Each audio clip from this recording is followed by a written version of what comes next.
Bienvenue dans votre bulle de repos et de bien-être. Le podcast Dormir sans souci qui vous aide à trouver le sommeil grâce à la culture littéraire. Pour qu'un maximum de personnes puissent en profiter, vous pouvez vous abonner et partager les épisodes auprès de vos proches. Et comme toujours, vous pouvez nous écrire et nous proposer des nouvelles citations. Bonne nuit et n'oubliez pas, vous êtes une personne formidable.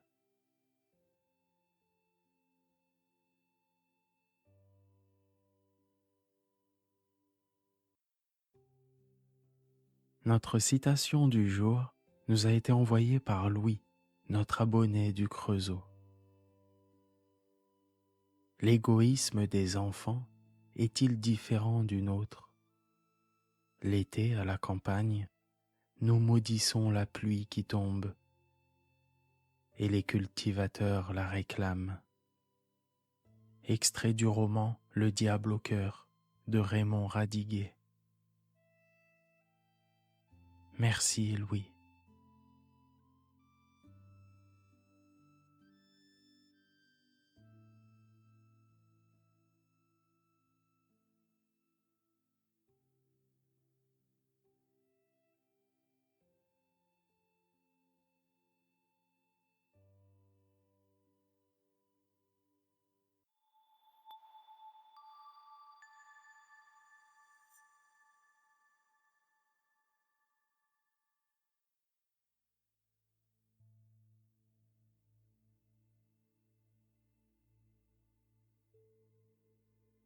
Quatre poules, un agneau, 3 lapins.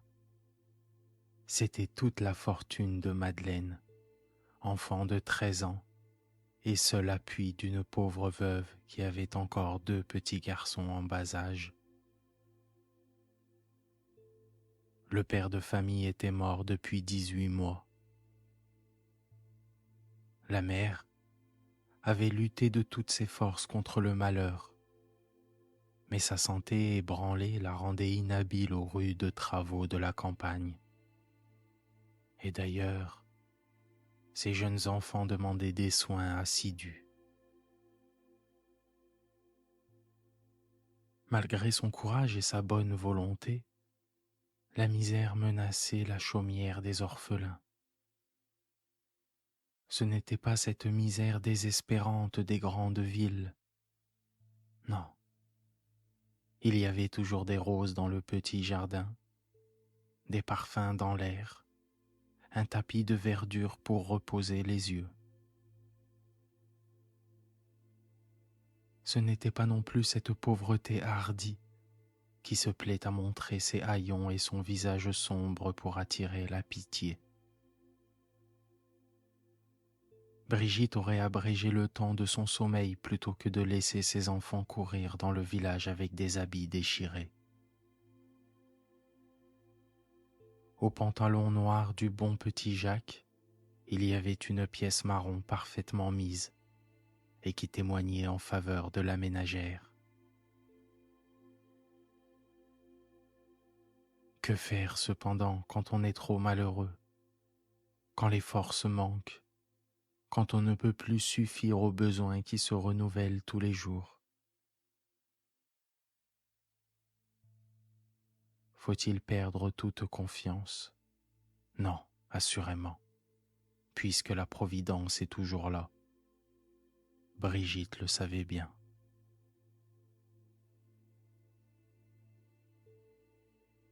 Un matin, il y eut entre la mère et la fille le dialogue suivant. « Madeleine, il est tard. Lève-toi, ouvre les volets. Je suis tout à fait malade. Je n'en puis plus. Il faut que tu fasses la petite femme de ménage. » « Me voici, n'aie pas peur, maman. Je suis grande à présent. J'ai eu 13 ans hier. »« Mais qu'as-tu donc? Tu es rouge. »« Oui, j'ai plus de fièvre qu'à l'ordinaire. »« Oh, chère petite mère, Je vais me dépêcher et je te ferai de bonnes tisanes de notre jardin. Tu sais que j'ai fait sécher des violettes pour te guérir. Et puis, dès que nous aurons un peu d'argent, je te mettrai un petit pot-au-feu pour toi seul.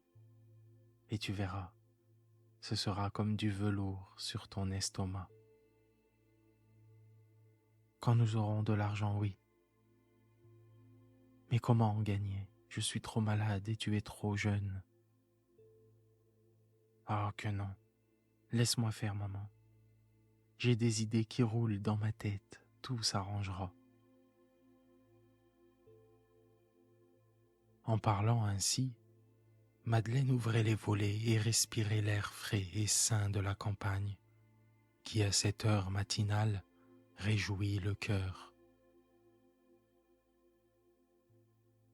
Elle referma la fenêtre, se mit à genoux au pied de son lit, fit une prière très courte, mais la fit de bon cœur, et se donna tout entière à l'ouvrage. Et elle dit à sa mère: « Par où commence-t-on quand on est la petite femme de ménage? Fais d'abord un peu de feu, répondit la maman, pour cuire des pommes de terre. Nous n'avons pas autre chose. Il nous reste bien peu de bois, n'en mets pas trop. Non, je suis très économe, je vais faire comme toi. On met 2 tisons qui se touchent et brûlent par le bout. Un peu de petit bois au milieu, et puis le chaudron par-dessus. Vrai, si tu n'étais pas malade, je trouverais cette matinée charmante, c'est très amusant. Faut-il réveiller les enfants? Non, non, laisse-les dormir. Ils sont tranquilles dans leur petit lit et ne se doutent pas de tout ce qui leur manque. Chère maman, tu as de la peine à cause de nous? C'est grand dommage, car nous sommes très heureux. Moi d'abord, je suis ta fille et je demeure avec toi. C'est tout ce que je demande. Jacques rit toute la journée. Quant à André, mon pauvre André, cher poupon, qui désirait tant un petit morceau de sucre hier au soir, dire qu'il m'a fallu le lui refuser. À son âge, vois-tu, ma fille, cela paraît bien sévère. Et il en pleurait. Bonne mère, tu n'as vu que ses larmes. Tu n'as pas remarqué qu'il a ri aux éclats quand je lui ai fait une cocotte en papier? Je sais, ma fille, tu trouves toujours le moyen de consoler ton monde. Va, et j'aurai grand tort de me plaindre puisque je suis ta mère. D'ailleurs, en partant pour un monde meilleur, ton père m'a bien dit: je ne te laisse pas seule avec les enfants. Tu as Madeleine. Allons, il ne faut pas que je parle de tout cela, je suis trop malade. Fais ton ménage bien doucement. Je vais tâcher de dormir un peu. À la bonne heure, tourne-toi du côté du mur, maman. Ferme les yeux et ne pense plus à nous. Brigitte jeta sur sa chère fille un regard plein de tendresse et ferma les yeux comme avait dit l'enfant. Mais vainement elle essaya de ne plus penser aux objets de sa sollicitude. Une mère, même endormie, n'oublie pas. La pauvre femme, dans un demi-assoupissement, voyait un monstre hideux s'approcher de sa chaumière. Ce monstre, c'était la faim à l'œil cave et menaçant qui semblait vouloir entrer de force et se précipiter sur les enfants. Et comment les défendre? La présence de Madeleine adoucissait néanmoins les inquiétudes de sa mère. Elle savait qu'il y a de grandes ressources dans le cœur d'une fille de 13 ans. Quand à une profonde sensibilité se joignent l'activité de l'action et le calme de la tête. Madeleine avait reçu de Dieu ses dons et les avait fait fructifier. Elle réfléchissait, elle savait peser, examiner, se décider pour le meilleur parti et dans les plus petites choses. Et c'est précisément dans les petites choses que se fait l'apprentissage de la vie.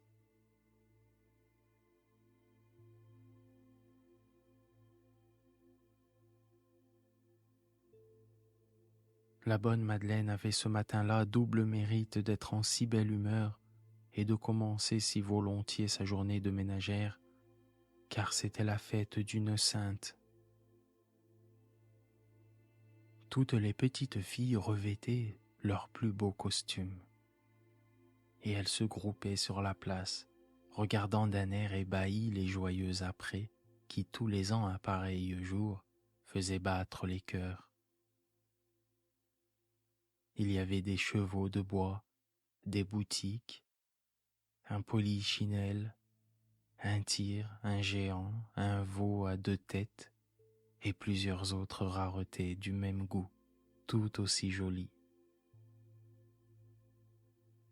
De plus, on mettait à la loterie et à peu de frais la roue de la fortune vous jetait des macarons, une belle tasse de porcelaine, un bénitier, etc., etc.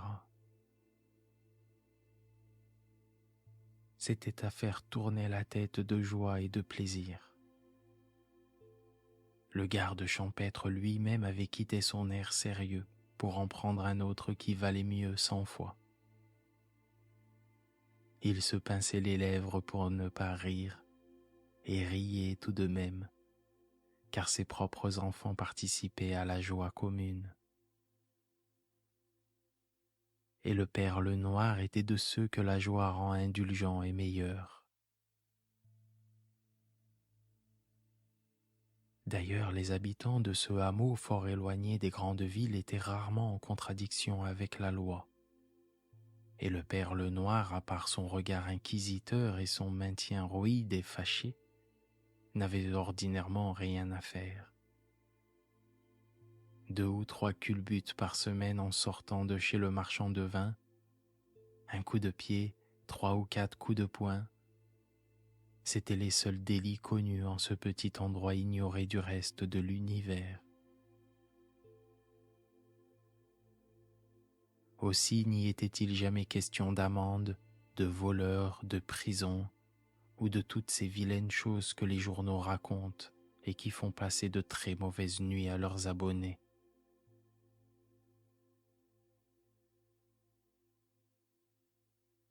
Pour en revenir à Madeleine, il était bien arrêté qu'elle ne serait point de la fête, mais qu'elle la verrait seulement en passant pour aller chez le boulanger. Sa pauvre maman devait garder le lit toute la journée, et il fallait qu'elle fût bien malade, car elle était endurcie au travail et à la peine.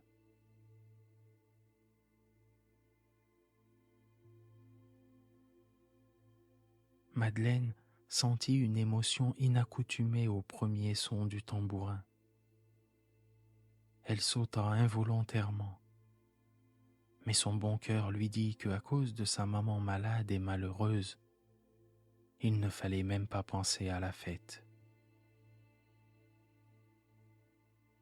Elle se mit donc à balayer tout gentiment la grande chambre ouvrant sur la plaine. Puis elle balaya aussi, et avec autant de soin, la petite pièce du fond qui était fort étroite et obscure. Madeleine savait qu'il faut entretenir la propreté partout, aussi bien dans les coins les plus secrets et les plus sombres que dans le milieu de la chambre. Fidèle à ce principe qu'elle tenait de sa mère, notre ménagère allait et venait avec son balai. C'était un plaisir à voir. c'est qu'elle n'aimait pas la poussière, suivante ordinaire de la paresse. De son lit, la maman qui ne dormait pas se disait: elle sera bonne ouvrière, elle ne craindra pas sa peine. Oh, la brave enfant que j'ai là. En effet, Madeleine se tourna et se retourna si vite et si bien que rien ne souffrit dans ce petit intérieur. L'œil d'un étranger eût pu se méprendre et attribuer à l'aisance l'aspect riant et soigné de la chambre. Les enfants proprement habillés jouaient devant la maison. Et Madeleine, un peu lasse, mais tout heureuse de s'être rendue utile, vint s'asseoir au pied du lit de sa mère et se mit à causer avec elle pour lui faire du bien. Car elle sentait bien qu'il y a une véritable puissance dans le cœur et dans la parole d'une enfant tendrement chérie. Cependant, Brigitte était bien fatiguée. Elle avait lutté longtemps contre la maladie et l'heure était venue de souffrir.